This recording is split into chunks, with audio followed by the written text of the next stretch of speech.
channel. Today I would like to talk to you about a room in my house that I've been redoing. This is a bathroom, and before I kind of start telling you about it, I wanted to mention that whenever I have a project in mind, normally I do like what most people do. You go on Google, you kind of want to find images that reflect what you may want to do. So I also use Pinterest quite a bit, and once I do find what I want to do, then I go on YouTube and I find a tutorial that will kind of guide me in the process. So this video kind of has that idea behind it. I also use some magazines. I have some favorite magazines that I use for working in the home, either just the appearance or the decorative detail or accents, architectural accents, things like this. I resort to magazines whenever I can because I also like the older kind of ancient looking finishes. So I use Architectural Digest a lot, and these magazines don't have to be like brand new magazines, they're very expensive. So if you can pick up a few in a secondhand store, you will still find a lot of elements that you can incorporate in your decorating needs. I also like A World of Interiors.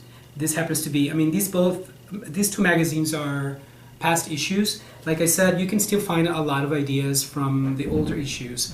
And if you are into modern / vintage, you do find a lot of contemporary rooms in these magazines where you see the kind of museum touch, antique detail that is being mixed in with the contemporary look. So I really like that. I like to be able to incorporate that. This house is a very old house, and this room of the house that I'm going to talk to you about is a bathroom, and it's not a very big bathroom, but I had two goals in mind for this project. One of them was to kind of keep the theme that I had going on, which was kind of an old Italian feel to the bathroom, and the other was to correct a problem with the surface of the wall.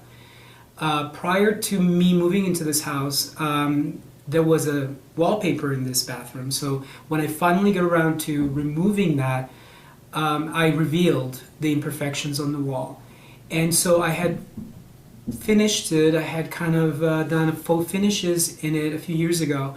But being a bathroom, of course, and this is something that we all sometimes don't think about, is that there's a lot of moisture. And even though there's a window, if you have central heating or central cooling, sometimes you don't want to leave your window open. And so that contains a lot of the moisture. And parts of the wall, parts of the finish, the paint was beginning to peel off. And you do a lot of distressing with faux finishes and you would think, wow, that's a cool look. But in fact, it wasn't. It wasn't anything that I wanted to keep. And so the paint was peeling off in different areas, and it was big chunks of it.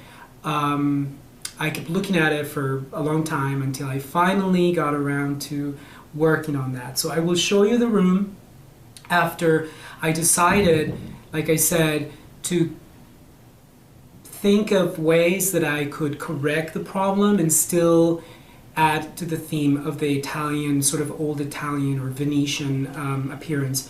So I went, of course, like I said, on my little search, and in the end, when I decided to do something with the texture of the walls, I decided to go with something that's like a Venetian plaster look. And so I found a lot of YouTube videos. I found one in particular that was very helpful to me, and I will give you the link to that. It's a video that kind of shows you the various techniques for applying texture to your walls. And the product that you use is Joint Compound. It comes in different kind of drying times, and so depending on what you think may be workable time for you, that's how you would decide. The tutorial that I looked at was very simple and very useful. The lady in the video is, her name is Leah, and I'm sure you've come across it. She's wonderful with what she does, and I don't know if she would approve of what I've done, but I will show you what the finished product was after I textured it very lightly and also painted it. So right now what it looks like is it's been texturized and it's been painted. So let's take a look. So now I'm in the bathroom where I'm going to show you what I have done. I have actually, after painting, now I have gone and put the light fixtures on and some of the detail that was over the mirror. If I didn't have any light in here, I wouldn't really be able to show you. But here are the walls already painted, of course, and the color is a very sort of light beige and is a semi-gloss finish. I'm going to show you what the actual texture looks like, and here you can see some of it. It's very light texture, and I think that was my goal to do.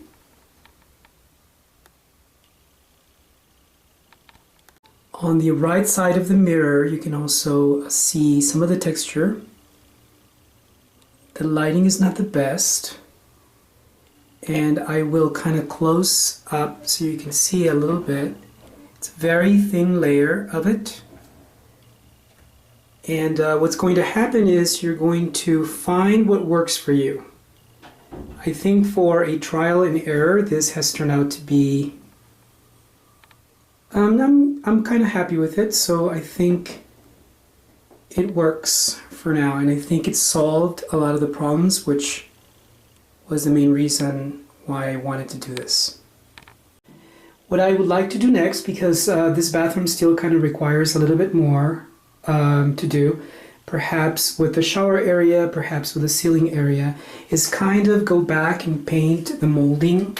As you can see here, it's just old and dirty, and of course it'll clean up nicely because it has a little bit of the paint that I used before. Also do the same on the molding around this mirror, which will be done with a semi-gloss pure white paint. I will also do the molding around the window, and like I said, it won't be a completely finished project because I've got other things going on in this bathroom, but with what I have done and what I am about to do, it'll give you a good idea as to what the progress and ultimate goal will be. Thanks for watching. Okay guys, so we're back in the bathroom. I am here to show you what the molding looks like as it's been painted in semi-gloss white paint. So the artwork has been put back in the room, and the light fixtures now have their prisms and their shades. So all the molding has been painted, and so this kind of gives you an idea of what the whole place looks like. I hope you've enjoyed this video. If you have any suggestions or comments, please don't hesitate to leave those. I would very much appreciate that, and I thank you for watching.